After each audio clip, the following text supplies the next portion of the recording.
NCERT CBSE class 10 science हमारा chapter है chapter number 9 light reflection and refraction. Class 9 हम लोग देखते हैं।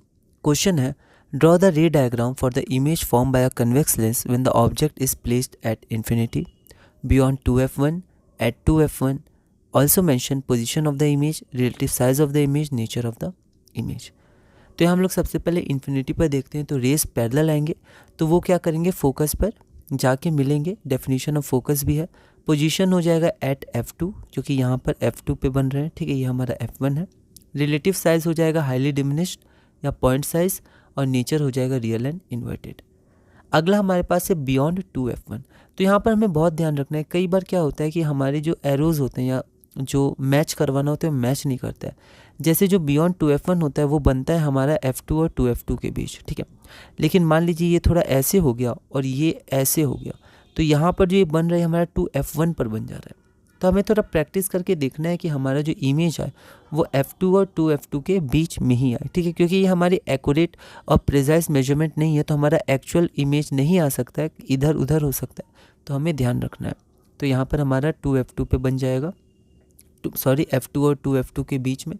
तो एक रे हमने क्या लिया, पैरेलल लिया, तो ये फोकस से जाएगा, और दूसरा रे ऑप्टिकल सेंटर से, तो विदाउट डिविएशन। यहाँ पर f और u image distance focal length मैंने शो किया, आप नहीं भी कर सकते हैं, कोई दिक्कत नहीं है। पोजीशन हो जाएगा बिटवीन f2 एंड 2f2, और रिलेटिव साइज हो जाएगा डिमिनिश्ड और रियल एंड इन्वर्टेड। अब 2f1 में तो देखिए यहाँ पर क्या है कि यहाँ पर ये जो लाइन है, आप देखिए कि ये लाइन मेरी स्ट्रेट नहीं है, हल्की सी टेढ़ी है। ऐसा क्यों? ऐसा इसलिए क्योंकि ये जो हमारा 2f1 पे है इसका इमेज 2f2 पे आता है। तो यहाँ पर तो ये हुआ, लेकिन जब मैंने देखा तो ये है, तो ये दूर जा रही थी, 2f2 पे नहीं बन रही थी, इंटरसेक्ट नहीं कर रही थी, और मुझे पता था 2f2 पे इंटरसेक्ट करवाना है, ठीक है। तो यहाँ पर हल्का सा टेढ़ा करना पड़ा, तो ये एग्जैक्टली स्ट्रेट नहीं है।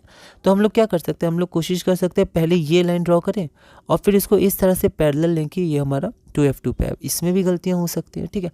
तो हम लोग, मेरा कहने का मतलब है कि आप ये पहले लीजिए, ये पहले लीजिए, ये पहले लीजिएगा तो ये सेकंड, ये पहले तो ये सेकंड, लेकिन किसी तरह आपको प्रैक्टिस करनी है जिससे आपका 2f1 का 2f2 पे इन्वर्टेड इमेज आए, ठीक है।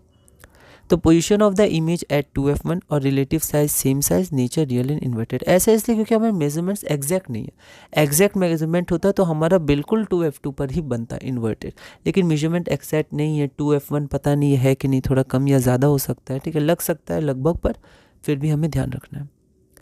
अगला हमारे पास है draw the ray diagram for the image form by a convex lens when the object is placed between 2f1 2f2 at focus f1 between focus f1 and optical center O.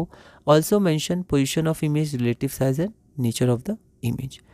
तो यहाँ पर मैंने f1 और f2 को ऐसे ही लिया है, 2f1 2f2 को। आप चाहें तो इसको एग्जैक्ट मेजरमेंट करके लीजिएगा तो ज़्यादा आसानी होगी।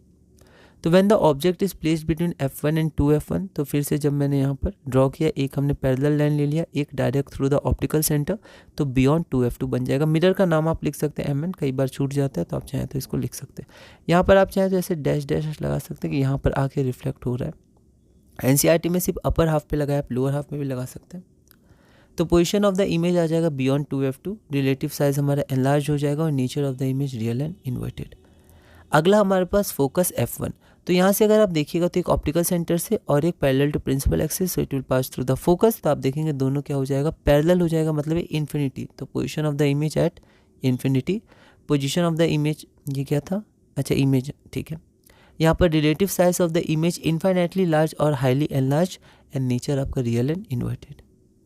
अगला हमारे पास है बिटवीन फोकस f1 और यहाँ पर सेंटर O। दो फोकस होते हैं, तो f1 और O ऑप्टिकल सेंटर।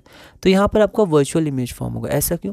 क्योंकि जब हम लोग इमेज को यहाँ पर फॉर्म करने की कोशिश करेंगे तो ये दोनों क्या करेंगे, ये दोनों कभी मिलेंगे नहीं, डाइवर्ज होते जाएंगे। तो जब हम इसको पीछे एक्सटेंड करेंगे तो ये यहाँ पर मिल सकते हैं। तो same side of the mirror as the object, तो वहाँ पर आपका A B बनेगा, A' B बनेगा। अब यहाँ पर दिक्कत क्या हुई थी, जैसे NCERT में देखिएगा तो ऐसा कोई ज़रूरी नहीं कि 2f1 पर बने, कि 2f1 के बियॉन्ड बने, पर NCERT में 2f1 के बियॉन्ड बनाया गया, ठीक है।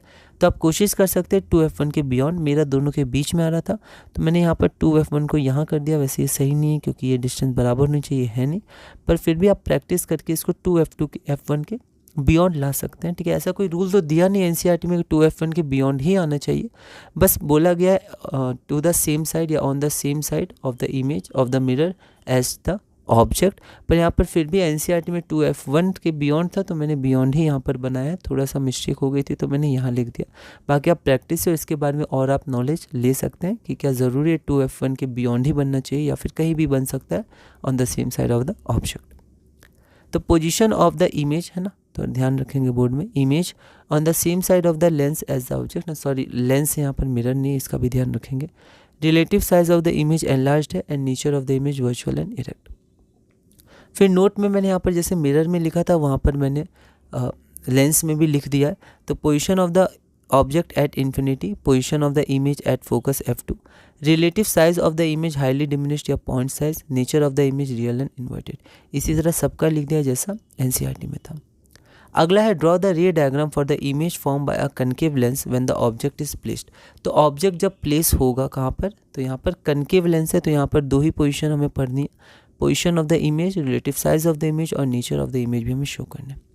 अब यहाँ पर दिक्कत क्या है कि यहाँ पर फिर से पहले देखते हैं इन्फिनिटी पे तो पैरेलल ले जाएंगे तो ये डाइवर्ज करेंगे, तो इस तरह से डाइवर्ज करेंगे कि ऐसा लगेगा वो F1 से डाइवर्ज कर रहे हैं। लेकिन यहाँ पर ये क्या हुआ था, यहाँ एंड से ही चला गया था, पर कोशिश करेंगे हम लोग एंड से ना ले जाएं, थोड़ा ऊपर से ले जाएं, तो यहाँ पर थोड़ा सा बड़ा बना सकते हैं ये सब। तो आप प्रैक्टिस से ये सब देख सकते हैं क्या क्या छोटी छोटी गलतियाँ आ रही। तो position of the image eight F1, relative size of the image आपका हो जाएगा हाईली डिमिनिश्ड, पॉइंट साइज, और नेचर ऑफ द इमेज आपका हो जाएगा वर्चुअल एंड इरेक्ट। अगला है हमारा बिटवीन इन्फिनिटी एंड O। तो यहाँ पर जब हम लोग बिटवीन इन्फिनिटी और O बनाएंगे तो एक तो मैंने ले लिया है पैरेलल, तो ये आपका पीछे जाके F1 पे रहेगा, और ये ऑप्टिकल सेंटर से तो यहाँ पर डिफ्लेक्ट नहीं करेगा। फिर से वही गलती हो गई थी कि एज से चला गया, तो थोड़ा बड़ा हम लोग कनकेव बनाएंगे ताकि एज से ना जाए, ठीक है। तो position of the object between infinity and O, position of the image between F1 and O, relative size of the image हमारा डिमिनिश्ड इमेज हो जाएगा और nature of the image virtual and erect. Note में मैंने फिर से यहाँ पर टेबल बना दिया। तो इसी के साथ हमने क्लास नंबर 9 पूरी की। इसमें कुछ रे डायग्राम्स हमने फॉर्म किए हैं, बोर्ड में आ सकते हैं, ठीक है, कुछ कुछ क्वेश्चंस भी आ सकते हैं इसके रिलेटेड, पर अभी हम लोग थोड़ा थ्योरी पे ज़्यादा फोकस कर रहे हैं। अगली क्लास हमारी लास्ट क्लास होगी क्लास 10, उसके बाद बस हम क्वेश्चंस करेंगे, थ्योरी लगभग कंप्लीट हो जाएगी। तो क्लास 10 में हम लोग साइन कन्वेंशन और स्फेरिकल मिरर पढ़ेंगे, ठीक है, लेंस फार्मूला देखेंगे, मैग्नीफिकेशन देखेंगे, कुछ क्वेश्चंस करेंगे, पावर के बारे में थोड़ा पढ़ेंगे, उसके साथ ये चैप्टर पूरा करेंगे। तो इस वीडियो में हमने क्लास नंबर 9 पूरी की और हमने क्वेश्चन नंबर 52 तक पूरा किया। अगले वीडियो में हम लोग क्लास नंबर 10 शुरू करेंगे और क्वेश्चन नंबर 53 से कंटिन्यू करेंगे, और धीरे धीरे CBSE NCERT class 10 science chapter 9 light reflection and refraction में आगे बढ़ेंगे।